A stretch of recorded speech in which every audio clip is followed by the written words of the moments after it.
स्वामी विवेकानंद जी द्वारा लंदन में दिया गया भाषण। मनुष्य का यथार्थ स्वरूप। इस पंचेंद्रिय ग्राह्य जगत से मनुष्य बड़ी आसक्ति से चिपका रहना चाहता है, किंतु वह इस बाह्य जगत को, जिसमें वह जीता और क्रियाकलाप करता है, चाहे जितना ही सत्य क्यों न समझे। प्रत्येक व्यक्ति और जाति के जीवन में एक समय ऐसा अवश्य आता है जब वे सहज ही जिज्ञासा करते हैं, क्या यह जगत सत्य है? जिन व्यक्तियों को अपनी इंद्रियों की विश्वसनीयता में शंका करने का तनिक भी समय नहीं मिलता, जिनके जीवन का प्रत्येक क्षण किसी न किसी प्रकार के विषय भोग में ही व्यस्त रहता है, मृत्यु एक दिन उनके भी सिरहाने आकर खड़ी हो जाती है और विवश होकर उन्हें भी कहना पड़ता है, क्या यह जगत सत्य है? इसी एक प्रश्न से धर्म का आरंभ होता है और इसके उत्तर में ही धर्म की इति है। इतना ही क्यों, सुदूर अतीत काल में, जहां इतिहास की कोई पहुंच नहीं, उस रहस्यमय पौराणिक युग में, सभ्यता के उस अस्फुट ऊषा काल में भी हम देखते हैं कि यही एक प्रश्न उस समय भी पूछा गया है, इसका क्या होता है? क्या यह सत्य है? कवित्वमय कठोपनिषद के प्रारंभ में हम यह प्रश्न देखते हैं। कोई कोई लोग कहते हैं कि मनुष्य के मरने पर उसका अस्तित्व समाप्त हो जाता है, और कोई कहते हैं कि नहीं, उसका अस्तित्व फिर भी रहता है। इन दोनों बातों में कौन सा सत्य है? येयम प्रेते विचिकित्सा मनुष्ये अस्ति के नायमस्तीति चेके। संसार में इस संबंध में अनेक प्रकार के उत्तर मिलते हैं। जितने प्रकार के दर्शन या धर्म संसार में हैं, वे सब वास्तव में इसी प्रश्न के विभिन्न उत्तरों से परिपूर्ण हैं। अनेक बार तो इन प्रश्नों का परे क्या है, सत्य क्या है, प्राणों की इस महती अशांति का अपदमन करने की चेष्टा की गई है, किंतु जब तक मृत्यु नामक वस्तु जगत में है, तब तक इस प्रश्न को दबा देने की सारी चेष्टाएं विफल रहेंगी। यह कहना सरल है कि हम जगत अतीत सत्ता का अन्वेषण नहीं करेंगे। इसके प्रति सोचना बंद करने के लिए कठिन संघर्ष करेंगे और अपनी समस्त आशा और आकांक्षा को प्रस्तुत क्षण में ही सीमित रखेंगे। बहिर्जगत की सारी वस्तुएं भी हमें इंद्रियों की सीमा के भीतर बंद करने में सहायता पहुंचाती हैं। सारा संसार भी एक हो हमें वर्तमान की क्षुद्र सीमा के बाहर दृष्टि डालने से रोक सकता है, पर जब तक जगत में मृत्यु रहेगी, तब तक यह प्रश्न बार बार उठेगा। हम जो इन सब वस्तुओं को सत्य का भी सत्य, सार का भी सार समझकर इसमें भयानक रूप से आसक्त हैं, तो क्या मृत्यु ही इन सब का अंतिम परिणाम है? जगत तो एक क्षण में ही ध्वंस होकर न जाने कहां चला जाता है। ऊपर है अत्युच्च गगनचुंबी पर्वत और नीचे है गहरी खाई। मानो मुंह फैलाए जीव को निगलने के लिए आ रही हो।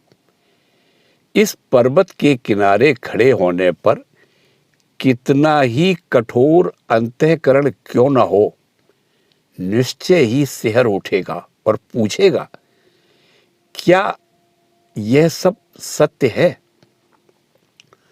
कोई तेजस्वी हृदय जीवन भर बड़े प्रयत्न के साथ जिस आशा को अपने हृदय में संजोए रहा, वह एक मुहूर्त में ही उड़कर न जाने कहाँ चली गई।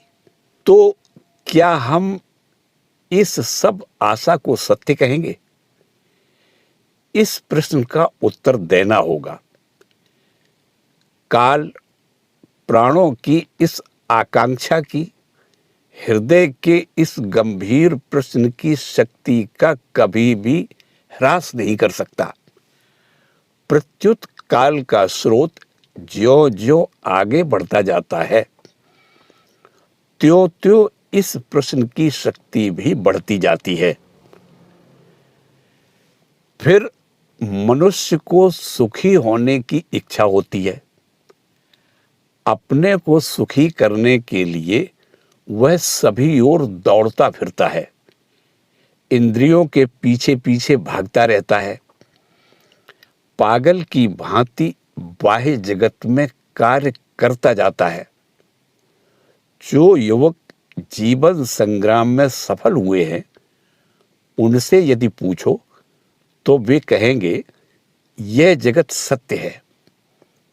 उन्हें सभी बातें सत्य प्रतीत होती हैं। ये ही व्यक्ति जब बूढ़े हो जाएंगे, जब सौभाग्य लक्ष्मी उन्हें बार बार धोखा देगी, तब उनसे यदि पूछो तो शायद यही कहेंगे, अरे भाई, सब भाग्य का खेल है। इतने दिनों के बाद वे जान सके कि वासना की पूर्ति नहीं होती है। वे जिधर जाते हैं उधर ही मानो वज्र के समान दृढ़ दीवार उनके सामने खड़ी हो जाती है, जिसे लांघना उनके बस की बात नहीं। प्रत्येक इंद्रिय कर्मण्यता के परिणाम स्वरूप प्रतिक्रिया होती ही है। हर वस्तु क्षण स्थायी है। विलास, वैभव, शक्ति, दारिद्र्य, यहाँ तक कि जीवन भी क्षण स्थायी है। मनुष्य के लिए दो उत्तर रह जाते हैं। एक है शून्यवादियों की भांति विश्वास करना कि सब कुछ शून्य है, हम कुछ भी नहीं जान सकते।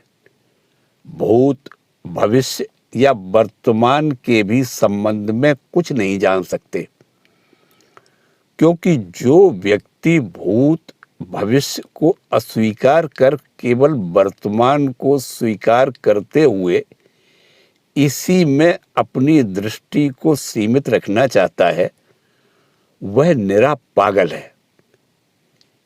यह तो बस वैसे ही हुआ जैसे माता पिता के अस्तित्व को अस्वीकार करते हुए संतान के अस्तित्व को स्वीकार करना। दोनों समान रूप से युक्ति संगत हैं। भूत और भविष्य को अस्वीकार करने का अर्थ है वर्तमान को भी अस्वीकार करना। यह एक भाव हुआ। यह शून्यवादियों का मत। पर मैंने ऐसा मनुष्य आज तक नहीं देखा जो एक मुहूर्त के लिए भी शून्यवादी हो सके। मुंह से कहना अवश्य बड़ा सरल है। दूसरा उत्तर यह है कि इस प्रश्न के वास्तविक उत्तर की खोज करो, सत्य की खोज करो। इस नित्य परिवर्तनशील नश्वर जगत में क्या सत्य है, इसकी खोज करो। कुछ भौतिक परमाणुओं के समष्टि स्वरूप इस देह के भीतर क्या कोई ऐसी चीज है जो सत्य हो? मानव जीवन के इतिहास में सदैव इस तत्व का अन्वेषण किया गया है। हम देखते हैं कि अति प्राचीन काल से ही मनुष्य के मन में इस तत्व का अस्पष्ट प्रकाश उद्भासित हो गया था। हम देखते हैं कि उसी समय से मनुष्य ने स्थूल देह से अतीत एक अन्य देह का भी पता पा लिया था, जो अनेक अंशों में इस स्थूल देह के ही समान होने पर भी पूर्ण रूप से वैसा नहीं है। वह स्थूल देह से श्रेष्ठ है। शरीर का नाश हो जाने पर भी उसका नाश नहीं होता।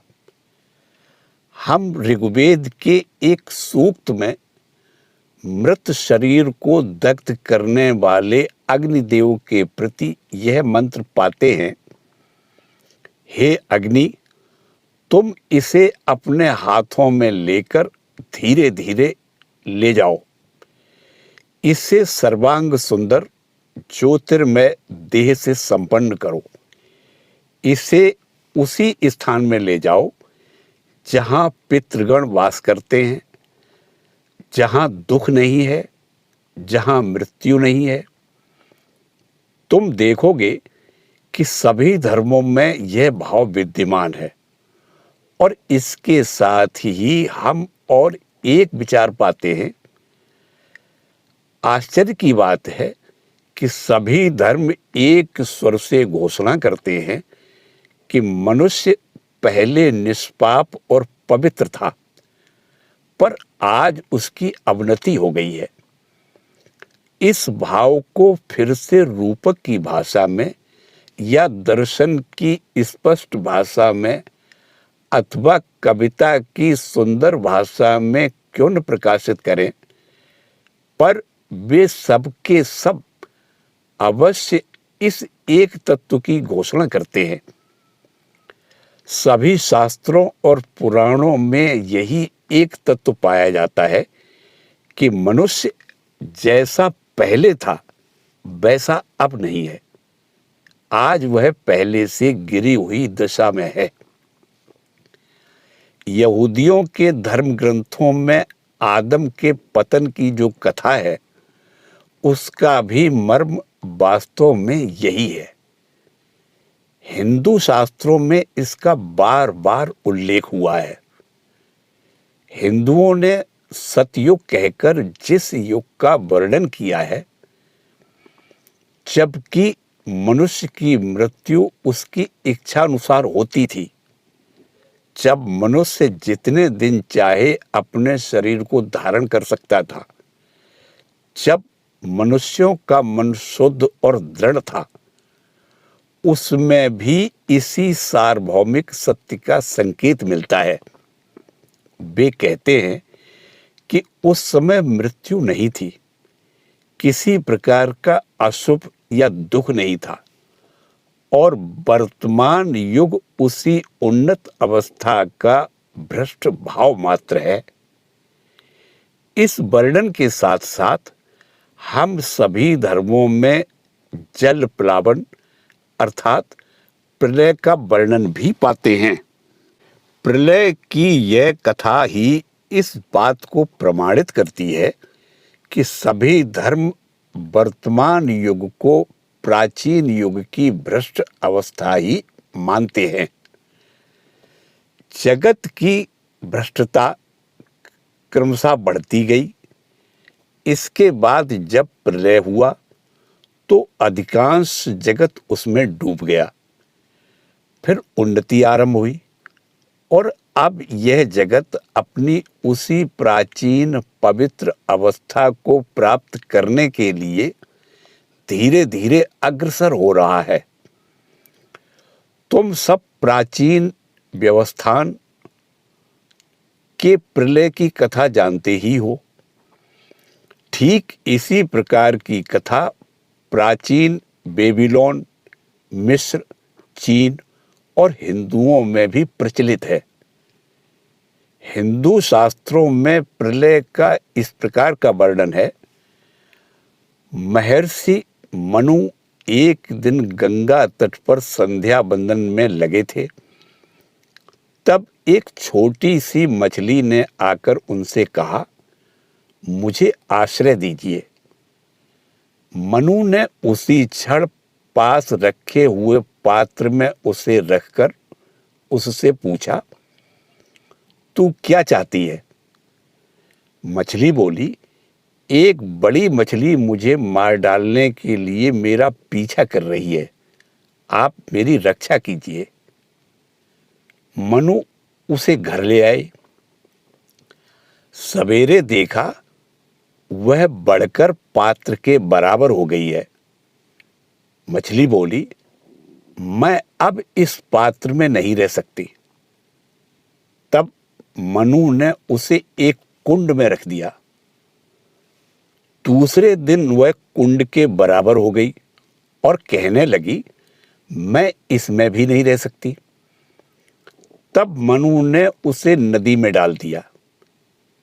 सवेरे देखा कि उसका शरीर सारी नदी में फैल गया है। तब उन्होंने उसे समुद्र में डाल दिया। तब मछली कहने लगी, मनु, मैं जगत का सृष्टि करता हूं, मैं प्रलय से जगत को ध्वंस करूंगा। तुम्हें सावधान करने के लिए मैं मछली का रूप धारण करके आया था।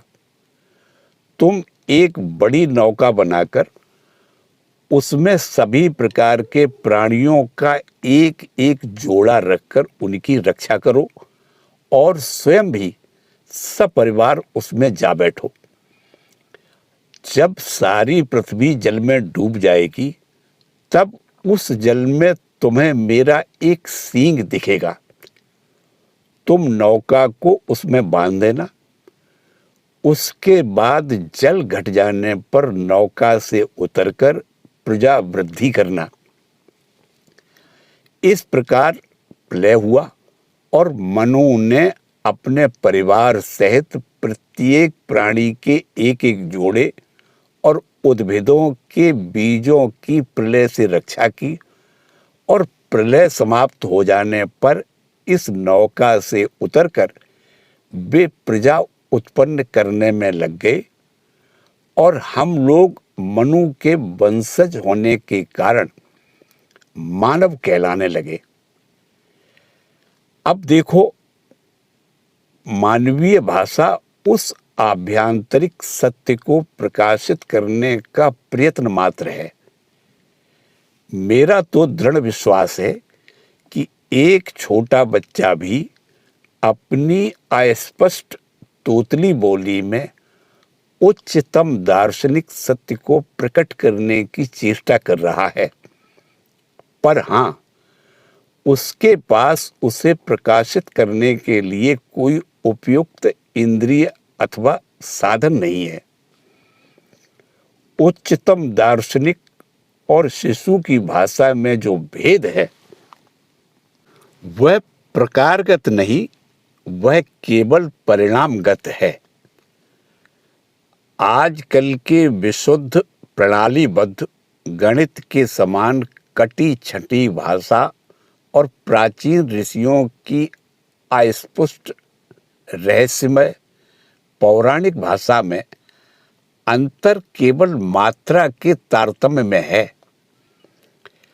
इन सब कथाओं के पीछे एक महान सत्य छिपा है, जिसे प्रकाशित करने का प्राचीन लोग मानो प्रयत्न कर रहे हैं। बहुधा इन सब प्राचीन पौराणिक कथाओं के भीतर ही बहुमूल्य सत्य रहता है और मुझे यह कहते दुख होता है कि आधुनिक लोगों की चटपटी भाषा में बहुधा भूसी ही रहती है, तत्व नहीं।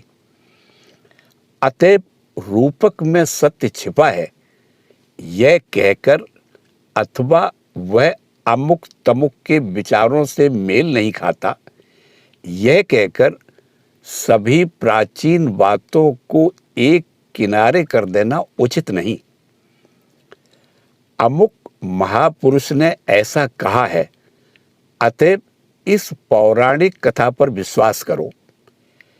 इस प्रकार घोषणा करने के कारण ही यदि सभी धर्म उपहासास्पद हो जाते हों, तब तो आजकल के लोग और भी अधिक उपहासास्पद है। आजकल यदि कोई मूसा, बुद्ध अथवा ईसा की उक्ति उद्धृत करता है तो उसकी हंसी उड़ाई जाती है, किंतु हक्सले, टिंडल और डार्विन का नाम लेते ही बात एकदम अकाट्य और प्रामाणिक बन जाती है। हक्सले ने ऐसा कहा है, इतना कहना ही बहुतों के लिए पर्याप्त है। हम लोग सचमुच अंधविश्वास से मुक्त हैं। पहले था धर्म का अंधविश्वास, अब है विज्ञान का अंधविश्वास। फिर भी पहले के अंधविश्वास में से एक जीवनप्रद आध्यात्मिक भाव आता था, पर आधुनिक अंधविश्वास के भीतर से तो केवल काम और लोभ ही आ रहे हैं। यह अंधविश्वास था ईश्वर की उपासना को लेकर, और आजकल का अंधविश्वास है महाघृणित धन, यश और शक्ति की उपासना को लेकर। बस यही भेद है। हाँ, तो पौराणिक कथाओं की बात चल रही थी। इन सब कथाओं में यही एक प्रधान भाव देखने में आता है कि मनुष्य जिस अवस्था में पहले था, अब उससे गिरी हुई दशा में है। आजकल के तत्वान्वेषी इस बात को एकदम अस्वीकार करते हैं। क्रम विकासवादी विद्वानों ने तो मानो इस सत्य का संपूर्ण रूप से खंडन ही कर दिया है।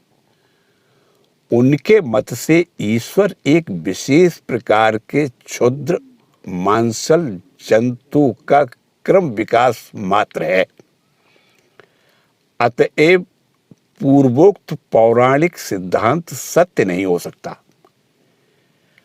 पर भारतीय पुराण दोनों मतों का समन्वय करने में समर्थ है। भारतीय पुराण के मतानुसार सभी प्रकार की उन्नति तरंगाकार होती है। प्रत्येक तरंग एक बार उठती है, फिर गिरती है, गिरकर फिर उठती है और फिर गिरती है। इसी प्रकार क्रम चलता रहता है। प्रत्येक गति चक्रों में होती है। आधुनिक विज्ञान की दृष्टि से देखने पर भी यह दिखेगा कि मनुष्य केवल क्रम विकास का परिणाम है। यह बात सिद्ध नहीं होती। क्रम विकास कहने के साथ ही साथ क्रम संकोच की प्रक्रिया को भी मानना पड़ेगा। विज्ञान वेत्ता ही तुमसे कहते हैं कि किसी यंत्र में तुम जितनी शक्ति का प्रयोग करोगे, उसमें से तुम्हें बस उतनी ही शक्ति मिल सकती है। असत से कभी भी सत्य की उत्पत्ति नहीं हो सकती। यदि मानव, पूर्ण मानव, बुद्ध मानव, ईसा मानव एक क्षुद्र मांसल जंतु का ही विकास हो, तब तो इस क्षुद्र जंतु को भी संकुचित या अव्यक्त बुद्ध कहना पड़ेगा। यदि ऐसा न हो तो ये सब महापुरुष फिर कहां से उत्पन्न हुए? असत से तो कभी सत्य की उत्पत्ति नहीं होती। इसी प्रकार हम शास्त्र के साथ आधुनिक विज्ञान का समन्वय कर सकते हैं। जो शक्ति धीरे धीरे नाना सोपानों में से होती हुई पूर्ण मनुष्य के रूप में परिणत होती है, वह कभी शून्य से उत्पन्न नहीं हो सकती। वह कहीं न कहीं अवश्य वर्तमान थी। और यदि तुम विश्लेषण करते करते इस प्रकार के क्षुद्र मांसल जंतु विशेष या जीव सार तक ही पहुंचकर उसी को आदि कारण सिद्ध करते हो, तो यह निश्चित है कि यह जीव विचार में ही यह शक्ति किसी न किसी रूप में विद्यमान थी। आजकल यह विवाद चल रहा है कि क्या पंचभूतों की समष्टि यह देह ही आत्मा, चिंतन शक्ति या विचार आदि नामों से परिचित शक्तियों के विकास का कारण है, अथवा चिंतन शक्ति ही देहोत्पत्ति का कारण है। निश्चय ही संसार के सभी धर्म कहते हैं कि विचार नामक शक्ति ही शरीर की प्रकाशक है, और वे इसके विपरीत मत में आस्था नहीं रखते। अनेक आधुनिक विचारधाराएं मानती हैं कि चिंतन शक्ति केवल शरीर नामक यंत्र के विभिन्न अंशों के एक समायोजन से उत्पन्न होती है। यदि इस द्वितीय मत को मान लिया जाए, अर्थात यह स्वीकार कर लिया जाए कि यह आत्मा या मन, या इसे किसी भी नाम से क्यों न पुकारो, इस जड़ देह रूप मशीन का ही फलस्वरूप है। जिन जड़ परमाणुओं से मस्तिष्क और शरीर का गठन होता है, यह उन्हीं के रासायनिक अथवा भौतिक योग से उत्पन्न होने वाली वस्तु है। तब तो यह प्रश्न ही असमाधेय रह जाएगा। शरीर की रचना कौन करता है? कौन सी शक्ति इन भौतिक अणुओं को शरीर के रूप में परिणत करती है? कौन सी शक्ति प्रकृति में पड़ी हुई जड़ वस्तु के ढेर में से कुछ अंश लेकर तुम्हारा शरीर एक प्रकार का, मेरा शरीर दूसरे प्रकार का बना डालती है? ये सब अनंत विभेद कैसे होते हैं?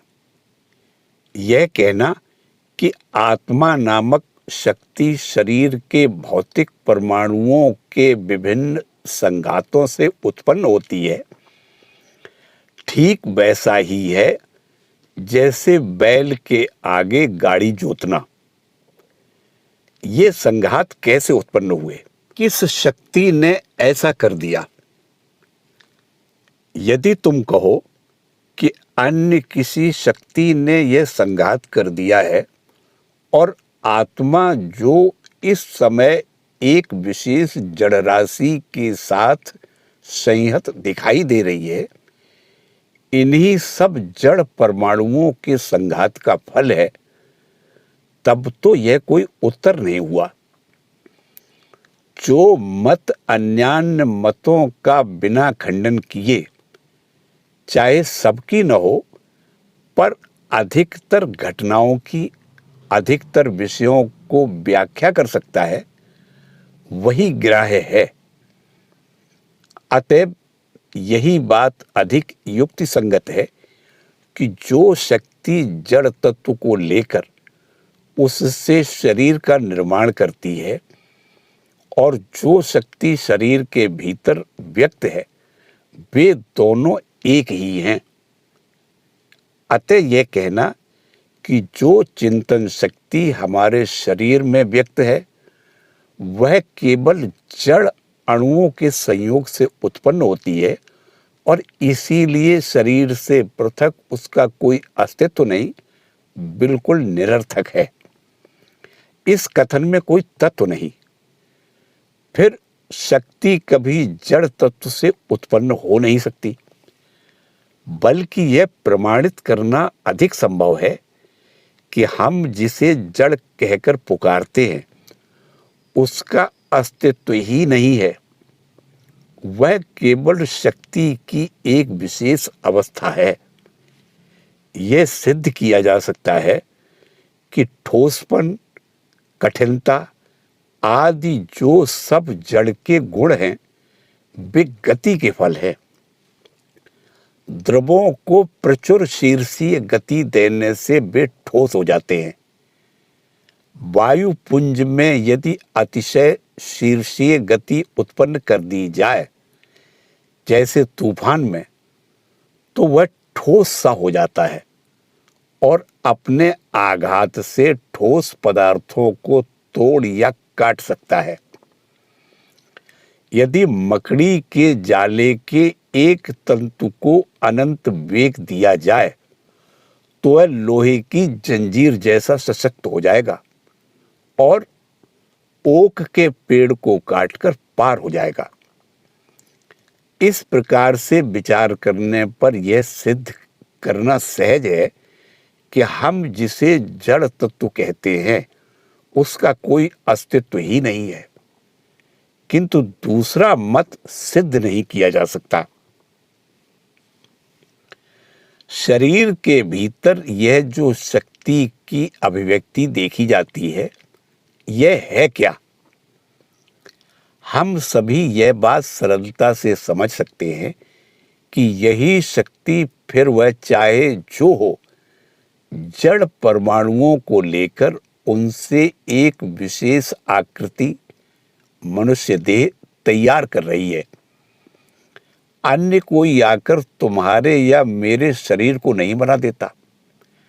ऐसा मैंने कभी नहीं देखा कि दूसरा कोई मेरे लिए भोजन कर लेता हो। मुझे ही इस भोजन का सार शरीर में लेकर उसे रक्त, मांस, अस्थि आदि का गठन करना पड़ता है।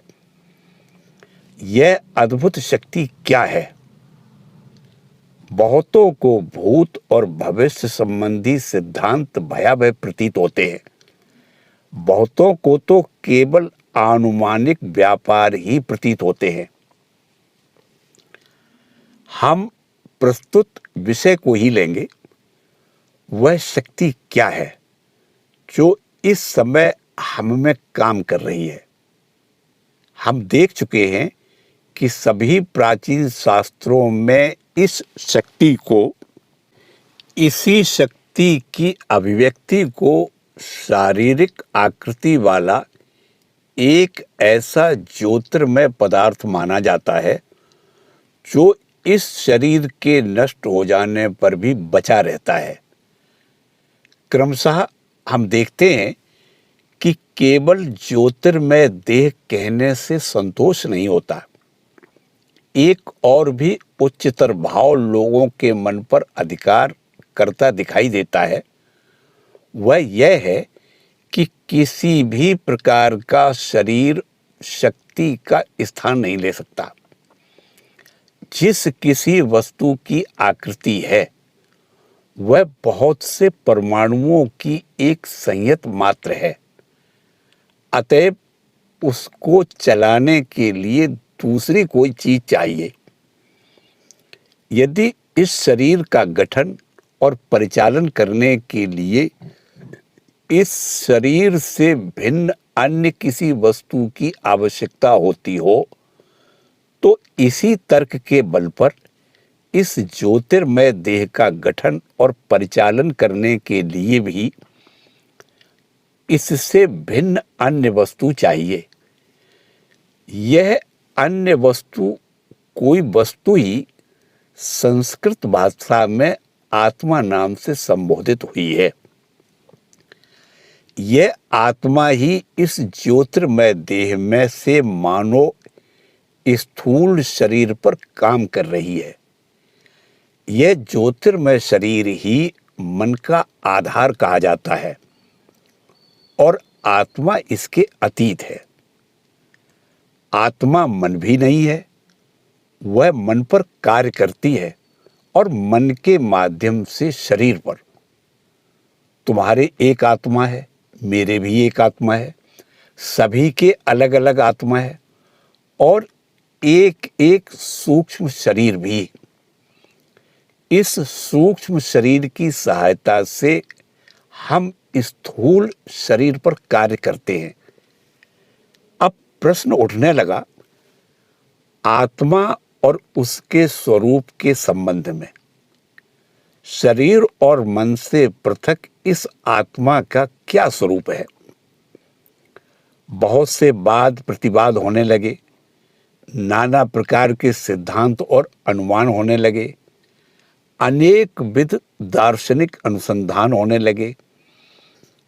इस आत्मा के संबंध में वे जिन सिद्धांतों पर पहुंचे, मैं तुम्हारे समक्ष उनका वर्णन करने का प्रयत्न करूंगा। भिन्न भिन्न दर्शनों का इस विषय में मतैक्य देखा जाता है कि आत्मा का स्वरूप जो कुछ भी हो, उसका कोई रूपाकार नहीं होता, और जिसका रूपाकार नहीं होता वह अवश्य सर्वव्यापी होगा। काल का आरंभ मन से होता है, देश भी मन के अंतर्गत है। काल को छोड़ कार्य कारणवाद रह नहीं सकता। क्रम की भावना के बिना कार्य कारणवाद नहीं रह सकता। अतएव देश काल निमित्त मन के अंतर्गत है, और यह आत्मा मन से अतीत और निराकार होने के कारण देश काल निमित्त से परे है, और जब वह देश काल निमित्त से अतीत है तो अवश्य अनंत होगी। अब हमारे दर्शन का उच्चतम विचार आता है, अनंत कभी दो नहीं हो सकता। यदि आत्मा अनंत है तो केवल एक ही आत्मा हो सकती है, और यह जो अनेक आत्माओं की धारणा है, तुम्हारी एक आत्मा, मेरी दूसरी आत्मा, यह सत्य नहीं है। अतएव मनुष्य का प्रकृति स्वरूप एक ही है, वह अनंत और सर्वव्यापी है, और यह प्रातिभाषिक जीव मनुष्य के इस वास्तविक स्वरूप का एक सीमाबद्ध भाव मात्र है। इसी अर्थ में पूर्वोक्त पौराणिक तत्व भी सत्य हो सकते हैं कि प्रातिभाषिक जीव, चाहे वह कितना ही महान क्यों न हो, मनुष्य के इस अतीन्द्रिय प्रकृत स्वरूप का धुंधला प्रतिबिंब मात्र है।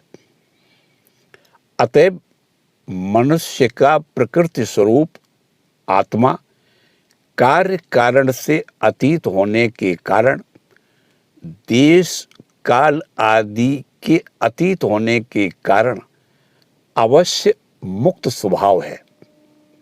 वह कभी बद्ध नहीं थी, ना ही बद्ध हो सकती थी।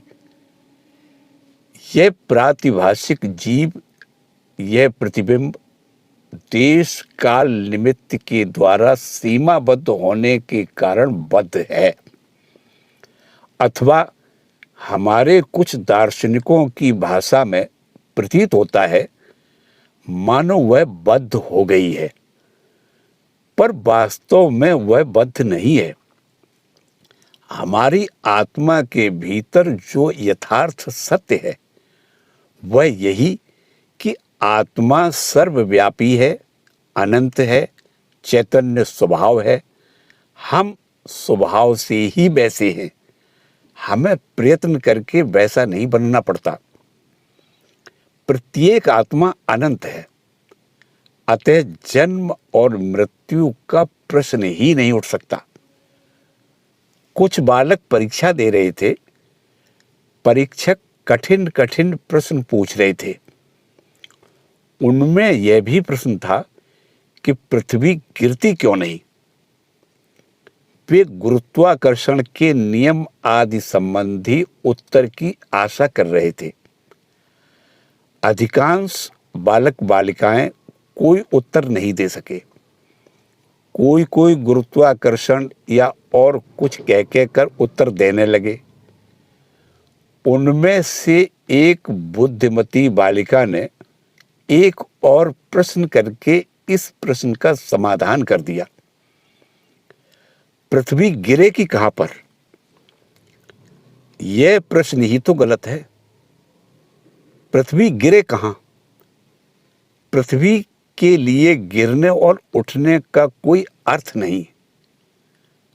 अनंत देश में ऊपर और नीचे नहीं होता, ये दोनों सापेक्ष देश में ही है। जो अनंत है वह कहाँ जाएगा और कहाँ से आएगा? जब मनुष्य भूत और भविष्य की चिंता का, उसका क्या होगा, इस चिंता का त्याग कर देता है, तब वह देह को सीमाबद्ध और इसलिए उत्पत्ति विनाशशील जानकर देहाभिमान का त्याग कर देता है। तब वह एक उच्चतर आदर्श में पहुंच जाता है। देह भी आत्मा नहीं और मन भी आत्मा नहीं, क्योंकि इन दोनों में ह्रास और वृद्धि होती है। जड़ जगत से अतीत आत्मा ही अनंत काल तक रह सकती है। शरीर और मन सतत परिवर्तनशील हैं। वे दोनों परिवर्तनशील कुछ घटना श्रेणियों के केवल नाम हैं। वे मानो एक नदी के समान है, जिसका प्रत्येक जल परमाणु सतत चलायमान है।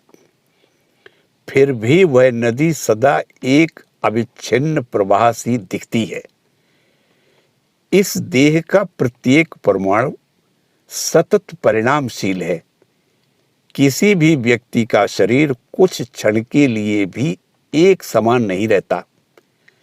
फिर भी मन पर एक प्रकार का संस्कार बैठ गया है, जिसके कारण हम इसे एक शरीर समझते हैं। मन के संबंध में भी यही बात है। क्षण में सुखी, क्षण में दुखी, क्षण में सबल और क्षण में दुर्बल। वह सतत परिणामशील भंवर के समान है। अतएव मन भी आत्मा नहीं हो सकता। आत्मा तो अनंत है। परिवर्तन केवल ससीम वस्तु में ही संभव है। अनंत में किसी प्रकार का परिवर्तन हो, यह एक असंभव बात है। यह कभी नहीं हो सकता। शरीर की दृष्टि से तुम और मैं एक स्थान से दूसरे स्थान को जा सकते हैं। जगत का प्रत्येक अणु परमाणु नित्य परिणामशील है, पर जगत को एक समष्टि के रूप में लेने पर उसमें गति या परिवर्तन असंभव है। गति सर्वत्र सापेक्ष है। मैं जब एक स्थान से दूसरे स्थान को जाता हूं, तब किसी वस्तु के संदर्भ में ही। जगत का कोई परमाणु किसी दूसरे परमाणु की तुलना में ही परिणाम को प्राप्त हो सकता है, किंतु संपूर्ण जगत को एक समष्टि रूप ले लेने पर किसकी तुलना में उसका स्थान परिवर्तन होगा? इस समष्टि के अतिरिक्त और कुछ तो है नहीं। अतएव यह अनंत इकाई अपरिणामी, अचल और निरपेक्ष है, और यही पारमार्थिक सत्ता है। अतः हमारा सत्य सर्वव्यापकता में है, शांतता में नहीं। यह धारणा कि मैं एक क्षुद्र, शांत, सतत परिणामी जीव हूं, कितनी ही सुखद क्यों न हो, फिर भी यह पुराना भ्रम ही है। यदि किसी से कहो कि तुम सर्वव्यापी अनंत पुरुष हो, तो वह डर जाएगा। सबके माध्यम से तुम कार्य कर रहे हो, सब पैरों द्वारा तुम चल रहे हो, सब मुखों से तुम बातचीत कर रहे हो, सब हृदयों से अनुभव कर रहे हो। ऐसी बातें यदि तुम किसी से कहो, तो वह डर जाएगा। वह तुमसे बार बार पूछेगा, क्या फिर उसका अपना व्यक्तित्व तो नहीं रह जाएगा? क्या मैं नहीं रह जाऊंगा? यह व्यक्तित्व मैं क्या है, यदि जान पाऊं तो अच्छा हो। छोटे बालक के मूछें नहीं होती, बड़े होने पर उसके दाढ़ी मूछ निकल आती है। यदि अहम शरीर में रहता होता तब तो बालक का व्यक्तित्व नष्ट हो गया होता। यदि अहम या व्यक्तित्व शरीरगत होता तब तो हमारी एक आंख अथवा हाथ नष्ट हो जाने पर वह नष्ट हो जाता। फिर शराबी का शराब छोड़ना ठीक नहीं, क्योंकि तब तो उसका व्यक्तित्व ही नष्ट हो जाएगा। चोर का साधु होना भी ठीक नहीं, क्योंकि इससे वह अपना व्यक्तित्व खो बैठेगा। तब तो फिर कोई भी अपना व्यसन छोड़ना नहीं चाहेगा। पर बात यह है कि अनंत को छोड़कर और किसी में व्यक्तित्व है ही नहीं। केवल इस अनंत का ही परिवर्तन नहीं होता और शेष सभी का सतत परिवर्तन होता रहता है। व्यक्तित्व भाव स्मृति में नहीं है। स्मृति में यदि व्यक्तित्व भाव रहता तो मस्तिष्क में गहरी चोट लगने से स्मृति लोप हो जाने पर वह नष्ट हो जाता, हमारा बिल्कुल लोप हो जाता। बचपन के पहले 2-3 वर्षों का मुझे कोई स्मरण नहीं है, और यदि स्मृति और अस्तित्व एक हैं तो फिर कहना पड़ेगा कि इन 2-3 वर्षों में मेरा अस्तित्व ही नहीं था। तब तो मेरे जीवन का जो अंश मुझे स्मरण नहीं है उस समय मैं जीवित ही नहीं था, यही कहना पड़ेगा। यह व्यक्तित्व का बहुत संकीर्ण अर्थ है। हम अभी तक व्यक्ति नहीं हैं। हम इसी व्यक्तित्व को प्राप्त करने के लिए संघर्ष कर रहे हैं, और वह अनंत है। वही मनुष्य का प्रकृति स्वरूप है। जिनका जीवन संपूर्ण जगत को व्याप्त किए हुए है वे ही जीवित हैं, और हम जितना ही अपने जीवन को शरीर आदि छोटे छोटे शांत पदार्थों में बद्ध करके रखेंगे उतना ही हम मृत्यु की ओर अग्रसर होंगे। जितने क्षण हमारा जीवन समस्त जगत में व्याप्त रहता है, दूसरों में व्याप्त रहता है, उतने ही क्षण हम जीवित रहते हैं। इस क्षुद्र जीवन में अपने को बद्ध कर रखना तो मृत्यु है, और इसी कारण हमें मृत्यु भय होता है। मृत्यु भय तो तभी जीता जा सकता है जब मनुष्य यह समझ ले कि जब तक जगत में एक भी जीवन शेष है तब तक वह भी जीवित है। जब वह कह सकता है कि मैं सब वस्तुओं में, सब देहों में, सब प्राणियों में वर्तमान हूँ, मैं ही सब जगत हूँ, संपूर्ण जगत ही मेरा शरीर है, जब तक एक भी परमाणु शेष है तब तक मेरी मृत्यु कहाँ? कौन कहता है कि मेरी मृत्यु होगी? तब ऐसे व्यक्ति निर्भय हो जाते हैं, तभी निर्भीक अवस्था आती है। सतत परिणामशील छोटी छोटी वस्तुओं में अविनाशत्व कहना भारी भूल है। एक प्राचीन भारतीय दार्शनिक ने कहा है कि आत्मा अनंत है, इसलिए आत्मा ही व्यक्ति अविभाज्य हो सकती है। अनंत का विभाजन नहीं किया जा सकता, अनंत को खंड खंड नहीं किया जा सकता। वह सदा एक अविभक्त समष्टि स्वरूप अनंत आत्मा ही है, और वही मनुष्य का यथार्थ व्यक्तित्व है। वही प्रकृति मनुष्य है। मनुष्य के नाम से जिसको हम जानते हैं वह इस व्यक्तित्व को व्यक्त जगत में अभिव्यक्त करने के संघर्ष का फल मात्र है। क्रम विकास आत्मा में नहीं है।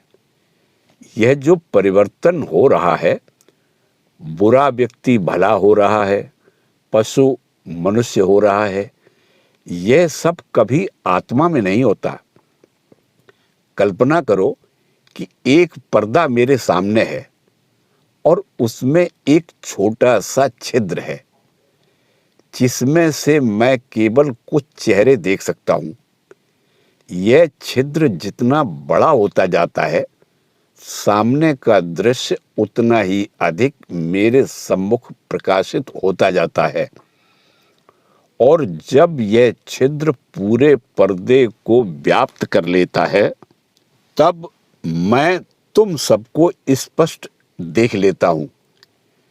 यहां पर तुम में कोई परिवर्तन नहीं हुआ। तुम जो थे वही रहे। केवल छिद्र का क्रम विकास होता रहा और उसके साथ साथ तुम्हारी अभिव्यक्ति क्रमशः अधिक होती रही। आत्मा के संबंध में भी यही बात है। किसी पूर्णता को उपलब्ध नहीं करना है। तुम पहले से ही मुक्त और पूर्ण हो। धर्म, ईश्वर या परलोक संबंधी ये सब धारणाएं कहां से आई? मनुष्य ईश्वर ईश्वर करता क्यों घूमता फिरता है? सभी देशों में, सभी समाजों में मनुष्य क्यों पूर्ण आदर्श का अन्वेषण करता फिरता है? भले ही वह आदर्श मनुष्य में हो अथवा ईश्वर में या अन्य किसी वस्तु में, इसलिए कि वह भाव तुम्हारे भीतर ही वर्तमान है। वह थी तुम्हारे हृदय की धड़कन और तुम उसे नहीं जानते थे। तुम सोचते थे कि बाहर की कोई वस्तु यह ध्वनि कर रही है। तुम्हारी आत्मा में विराजमान ईश्वर ही तुम्हें अपना अनुसंधान करने को, अपनी उपलब्धि करने को प्रेरित कर रहा है। यहाँ वहाँ, मंदिर में, गिरजाघर में, स्वर्ग में, मर्त्य में, विभिन्न स्थानों में अनेक उपायों से अन्वेषण करने के बाद अंत में हमने जहाँ से आरंभ किया था, वहीं अर्थात अपनी आत्मा में ही हम एक चक्कर पूरा करके वापस आ जाते हैं और देखते हैं कि जिसकी हम समस्त जगत में खोज करते फिर रहे थे, जिसके लिए हमने मंदिरों और गिरजों में जा जाकर कातर होकर प्रार्थनाएं की, आंसू बहाए, जिसको हम सुदूर आकाश में मेघ राशि के पीछे छिपा हुआ अव्यक्त और रहस्यमय समझते रहे, वह हमारे निकट से भी निकट है, प्राणों का प्राण है, हमारा शरीर है, हमारी आत्मा है। तुम ही मैं हो, मैं ही तुम हूं। यही तुम्हारा स्वरूप है। इसी को अभिव्यक्त करो। तुम्हें पवित्र होना नहीं पड़ेगा। तुम तो स्वयं पवित्र ही हो। तुम्हें पूर्ण होना नहीं पड़ेगा। तुम तो पूर्ण ही हो। सारी प्रकृति, देश, कालातीत सत्य को पर्दे के समान ढांके हुए है। तुम जो कुछ भी अच्छा विचार या अच्छा कार्य करते हो, उससे मानो वह आवरण धीरे धीरे छिन्न होता रहता है और देश कालातीत वह शुद्ध स्वरूप अनंत ईश्वर स्वयं अभिव्यक्त होता रहता है। यही मनुष्य का सारा इतिहास है। यह आवरण जितना ही सूक्ष्म होता जाता है, उतना ही प्रकृति के पीछे स्थित प्रकाश भी अपने स्वभाववश क्रमशः अधिकाधिक दीप्त होता जाता है, क्योंकि उसका स्वभाव ही इस प्रकार दीप्त होना है। उसको जाना नहीं जा सकता। हम उसे जानने का वृथा ही प्रयत्न करते रहते हैं। यदि यह ज्ञेय होता तो उसका स्वभाव ही बदल जाता, क्योंकि वह स्वयं नित्य ज्ञाता है। ज्ञान एक सीमाबद्ध भाव है। ज्ञान लाभ करने के लिए ज्ञान को विषयाश्रित करना पड़ता है।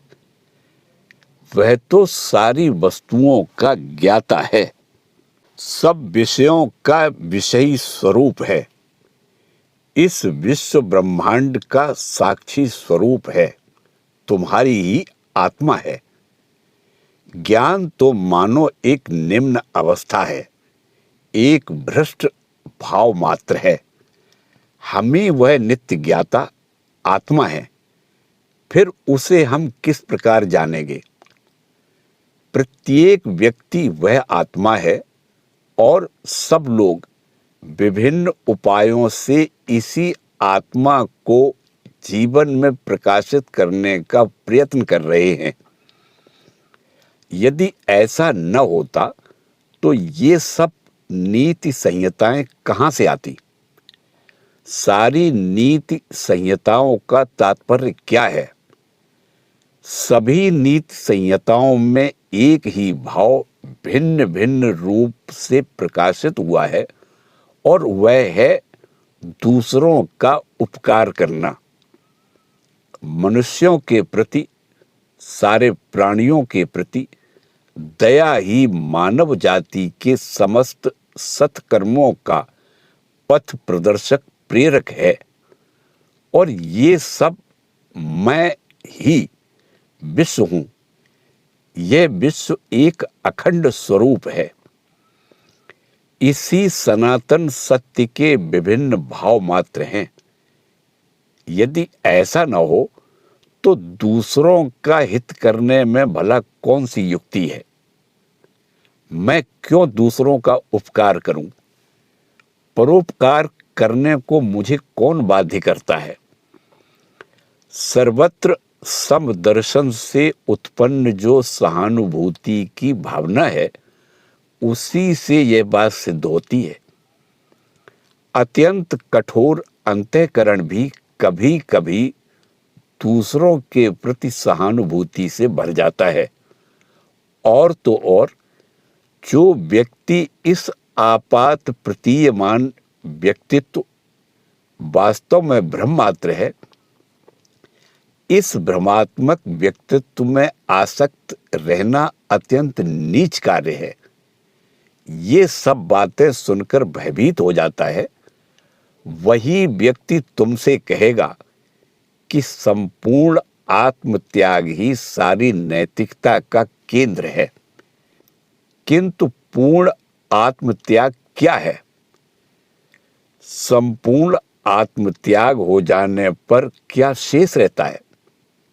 आत्मत्याग का अर्थ है इस मिथ्या आत्मा या व्यक्तित्व का त्याग, सब प्रकार की स्वार्थपरता का त्याग। यह अहंकार और ममता पूर्व कुसंस्कारों के फल हैं, और जितना ही इस व्यक्तित्व का त्याग होता जाता है, उतनी ही आत्मा अपने नित्य स्वरूप में, अपनी पूर्ण महिमा में अभिव्यक्त होती है। यही वास्तविक आत्मत्याग है, और यही समस्त नैतिक शिक्षा का आधार है, केंद्र है।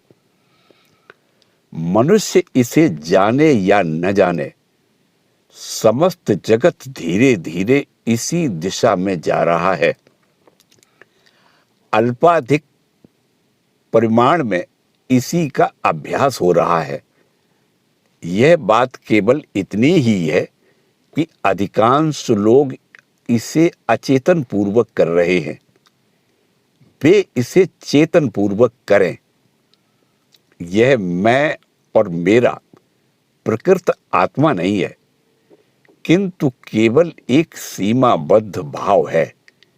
यह जानकर वे इस मिथ्या व्यक्तित्व को त्याग दें। आज जो मनुष्य नाम से परिचित है, वह जगत के परे उस अनंत सत्ता की एक झलक मात्र है। उस सर्वस्व स्वरूप अनंत अग्नि का एक स्फुलिंग मात्र है, किंतु वह अनंत ही उसका यथार्थ स्वरूप है। इस ज्ञान का फल, इस ज्ञान की उपयोगिता क्या है? आजकल सभी विषयों को उनकी उपयोगिता के मापदंड से नापा जाता है। अर्थात संक्षेप में यह कि इससे कितने रुपए, कितने आने और कितने पैसों का लाभ होगा। लोगों को इस प्रकार प्रश्न करने का क्या अधिकार है? क्या सत्य को भी उपकार या धन के मापदंड से नापा जाएगा? मान लो कि उसकी कोई उपयोगिता नहीं है, तो क्या इससे सत्य घट जाएगा? उपयोगिता सत्य की कसौटी नहीं है। जो भी हो, इस ज्ञान का बड़ा उपकार तथा प्रयोजन भी है। हम देखते हैं सब लोग सुख की खोज करते हैं, पर अधिकतर लोग नश्वर, मिथ्या वस्तुओं में उसको ढूंढते फिरते हैं। इंद्रियों में कभी किसी को सुख नहीं मिलता। सुख तो केवल आत्मा में मिलता है। अतएव आत्मा में इस सुख की प्राप्ति ही मनुष्य का सबसे बड़ा प्रयोजन है। और एक बात यह है कि अज्ञान ही सब दुखों की महान जननी है, और मूलभूत अज्ञान तो यही है कि जो अनंत स्वरूप है वह अपने को शांत मानकर रोता है, चिल्लाता है। समस्त अज्ञान का आधार यही है कि हम अविनाशी, नित्य, शुद्ध, पूर्ण आत्मा होते हुए भी सोचते हैं कि हम छोटे छोटे मन हैं, हम छोटी छोटी देह मात्र हैं। यही समस्त स्वार्थपरता की जननी है। ज्यों ही मैं अपने को एक क्षुद्र देह समझ बैठता हूँ, त्यों ही मैं संसार के अन्यान्य शरीरों के सुख दुख की कोई परवाह न करते हुए अपने शरीर की रक्षा में, उसे सुंदर बनाने के प्रयत्न में लग जाते हैं। उस समय मैं तुमसे पृथक हो जाता हूँ। ज्यों ही यह भेद ज्ञान आता है, त्यों ही वह सब प्रकार के अशुभ के द्वार खोल देता है और सर्वविध दुखों की उत्पत्ति करता है। अतः पूर्वोक्त ज्ञान की प्राप्ति से लाभ यह होगा कि यदि वर्तमान मानव जाति का एक छोटा सा अंश भी इस क्षुद्र, संकीर्ण और स्वार्थी भाव का त्याग कर सके, तो कल ही यह संसार स्वर्ग में परिणत हो जाएगा। पर नाना प्रकार की मशीन तथा बाह्य जगत संबंधी भौतिक ज्ञान की उन्नति से यह कभी संभव नहीं हो सकता। जिस प्रकार अग्नि में घी डालने से अग्निशिखा और भी वर्धित होती है, उसी प्रकार इन सब वस्तुओं से दुखों की वृद्धि होती है। आत्मा के ज्ञान बिना जो कुछ भौतिक ज्ञान अर्जित किया जाता है, वह सब आग में घी डालने के समान है। उससे दूसरों के लिए प्राण उत्सर्ग कर देने की बात तो दूर ही रही, स्वार्थ पर लोगों को दूसरों की चीजें हर लेने के लिए, दूसरों के रक्त पर फलने फूलने के लिए एक और यंत्र, एक और सुविधा मिल जाती है। एक और प्रश्न है, क्या यह व्यावहारिक है? वर्तमान समाज में क्या इसे कार्य रूप में परिणत किया जा सकता है? इसका उत्तर यह है कि सत्य प्राचीन अथवा आधुनिक किसी समाज का सम्मान नहीं करता।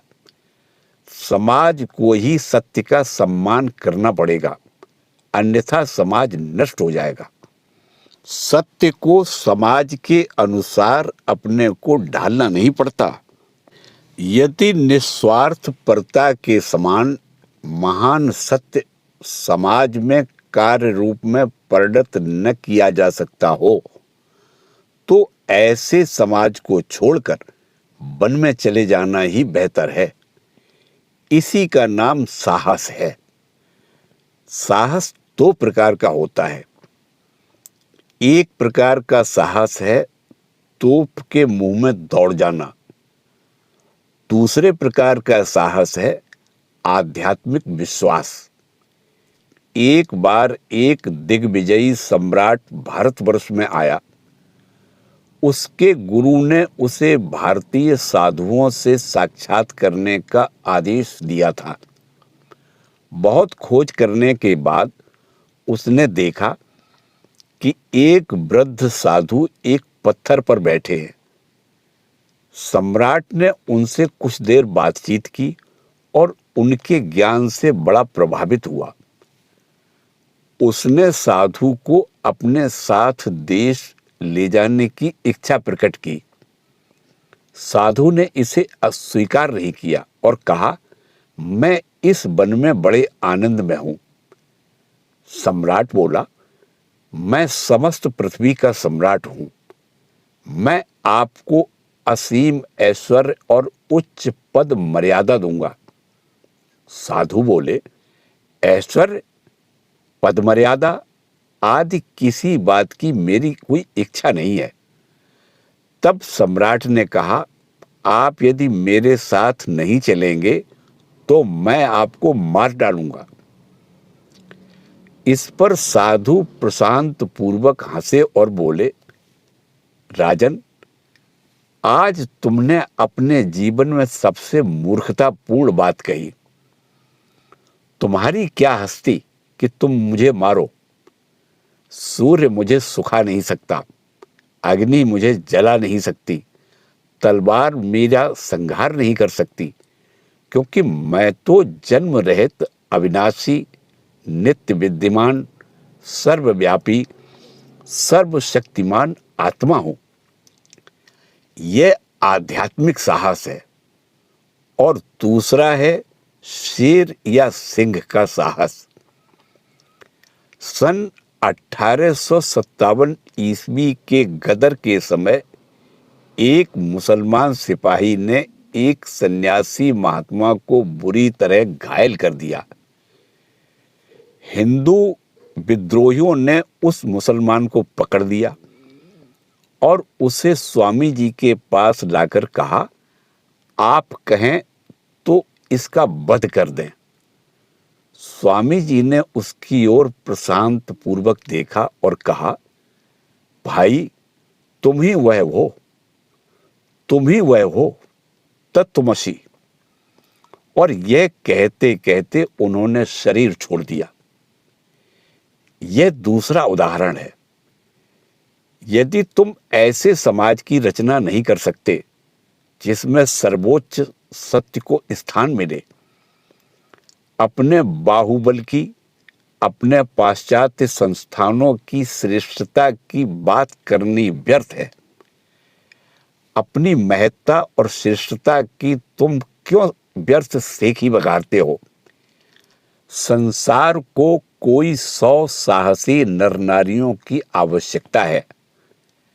अपने में वह साहस लाओ जो सत्य को जान सके, जो जीवन में निहित सत्य को दिखा सके, जो मृत्यु से न डरे, प्रत्युत उसका स्वागत करे, जो मनुष्य को यह ज्ञान करा दे कि वह आत्मा है और सारे जगत में ऐसी कोई भी वस्तु नहीं जो उसका विनाश कर सके। तब तुम मुक्त हो जाओगे। तब तुम अपनी वास्तविक आत्मा को जान लोगे। इस आत्मा के संबंध में पहले श्रवण करना चाहिए, फिर मनन, तत्पश्चात निदिध्यासन। आजकल के समाज में एक प्रवृत्ति देखी जा रही है और वह है कार्य पर अधिक जोर देना और विचार की निंदा करना। कार्य अवश्य अच्छा है, पर वह भी तो विचार या चिंतन से उत्पन्न होता है। शरीर के माध्यम से शक्ति की जो छोटी छोटी अभिव्यक्तियां होती हैं, उन्हीं को कार्य कहते हैं। बिना विचार या चिंतन के कोई कार्य नहीं हो सकता। अतः मस्तिष्क को ऊंचे ऊंचे विचारों, ऊंचे ऊंचे आदर्शों से भर लो और उनको दिन रात मन के सम्मुख रखो। ऐसा होने पर इन्हीं विचारों से बड़े बड़े कार्य होंगे। अपवित्रता की कोई बात मन में न लाओ। प्रत्युत मन से कहो कि मैं शुद्ध पवित्र स्वरूप हूं। हम क्षुद्र हैं, हमने जन्म लिया है, हम मरेंगे। इन्हीं विचारों से हमने अपने आप को एकदम सम्मोहित कर रखा है और इसीलिए हम सर्वदा भय से कांपते रहते हैं। एक सिंघनी जिसका प्रसव काल निकट था, एक बार अपने शिकार की खोज में बाहर निकली। उसने दूर भेड़ों के एक झुंड को चरते देखा। उन पर आक्रमण करने के लिए ज्यों ही छलांग मारी, त्यों ही उसके प्राण पखेरु उड़ गए और एक मात्रहीन सिंह शावक ने जन्म लिया। भेड़ें उस सिंह शावक की देखभाल करने लगी और वह भेड़ों के बच्चों के साथ साथ बड़ा होने लगा। भेड़ों की भांति घास पात खाकर रहने लगा और भेड़ों की ही भांति मैं करने लगा। और यद्यपि वह कुछ समय बाद एक शक्तिशाली पूर्ण विकसित सिंह हो गया, फिर भी वह अपने को भेड़ ही समझता था। इसी प्रकार दिन बीतते गए कि एक दिन एक बड़ा भारी सिंह शिकार के लिए उधर आ निकला।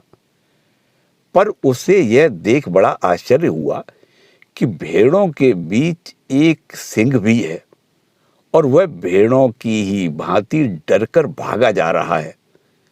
तब सिंह उसकी ओर यह समझाने के लिए बढ़ा कि तू सिंह है, भेड़ नहीं। पर ज्यों ही वह आगे बढ़ा, त्यों ही भेड़ों का झुंड और भी भागा और उसके साथ साथ वह भेड़ सिंह भी। जो हो, उसने उस भेड़ सिंह को उसके अपने यथार्थ स्वरूप को समझा देने का संकल्प नहीं छोड़ा। वह देखने लगा कि वह भेड़ सिंह कहाँ रहता है, क्या करता है। एक दिन उसने देखा कि वह एक जगह पड़ा सो रहा है। देखते ही वह छलांग मारकर उसके पास जा पहुंचा और बोला, अरे, तू भेड़ों के साथ रहकर अपना स्वभाव कैसे भूल गया? तू भेड़ नहीं है, तू तो सिंह है। भेड़ सिंह बोल उठा, क्या कह रहे हो? मैं तो भेड़ हूं, सिंह कैसे हो सकता हूं? उसे किसी प्रकार विश्वास नहीं हुआ कि वह सिंह है और वह भेड़ों की भांति मिमियाने लगा। तब सिंह उसे उठाकर एक सरोवर के किनारे ले गया और बोला, यह देख अपना प्रतिबिंब और यह देख मेरा प्रतिबिंब। और तब वह उन दोनों परछाइयों की तुलना करने लगा। वह एक बार सिंह की ओर और एक बार अपने प्रतिबिंब की ओर ध्यान से देखने लगा। तब क्षण भर में ही वह जान गया कि सचमुच मैं तो सिंह ही हूं। तब वह सिंह की गर्जना करने लगा और उसका भेड़ों का सा मिमियाना न जाने कहां चला गया। इसी प्रकार तुम सब सिंह हो। तुम शुद्ध आत्मा हो, शुद्ध, अनंत और पूर्ण हो। विश्व की महाशक्ति तुम्हारे भीतर है। हे सखे, तुम क्यों रोते हो? जन्म मरण तुम्हारा भी नहीं है और मेरा भी नहीं। क्यों रोते हो? तुम्हें रोग शोक कुछ भी नहीं है। तुम तो अनंत आकाश के समान हो। उस पर नाना प्रकार के मेघ आते हैं और कुछ देर खेलकर न जाने कहाँ अंतर्हित हो जाते हैं, पर वह आकाश जैसे पहले नीला था वैसे ही नीला रह जाता है।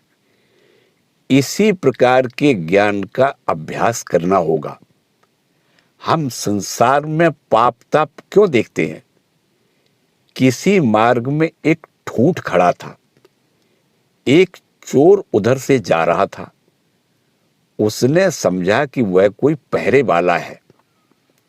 अपने प्रेमिका की बाट जोहने वाले प्रेमी ने समझा कि वह उसकी प्रेमिका है।